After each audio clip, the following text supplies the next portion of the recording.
இந்த காசு வாங்கிட்டு ஓட்டு போடுறது. ஃபார் எக்ஸாம்பிளுக்கு சொல்றேன், ஒரு ஓட்டுக்கு 1000 ரூபான்னு வச்சுப்போமே. இப்போ ஒரு தொகுதியில கிட்டத்தட்ட ஒரு 1.5 லட்சம் பேருக்கு கொடுக்குறாங்கன்னா என்ன ஒரு 15 கோடி ஆச்சா? ஒருத்தர் ஒரு 15 கோடி செலவு பண்றாருன்னா அவர் அதுக்கு முன்னாடி எவ்வளவு சம்பாதிச்சிருக்கணும்? சும்மா யோசிச்சு பாருங்க, ஜஸ்ட் காமன் சென்ஸ்.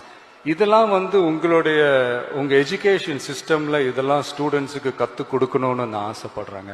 ஒன்றும் இல்லை, தமிழ்நாடு முழுக்க இருக்கிற ஒவ்வொரு மாணவ மாணவிகளும் அவங்க பேரண்ட்ஸ் கிட்ட போய், அப்பா அம்மா இனிமே காசு வாங்கிட்டு ஓட்டு போடாதீங்கன்னு சொல்லி பாருங்க.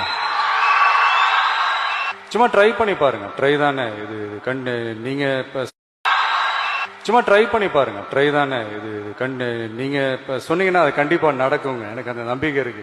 நீங்க தான் அடுத்தடுத்த வருஷத்துல வரப்போற ஃபர்ஸ்ட் டைம் ஓட்டர்ஸா வரப்போறீங்க. ஸோ இதை நான் ஏன் இதை கனெக்ட் பண்ணி சொல்றேன்னா, இது எப்போ நடக்குதோ அப்பதான் உங்களுடைய அந்த கல்வி முறையே ஒரு முழுமை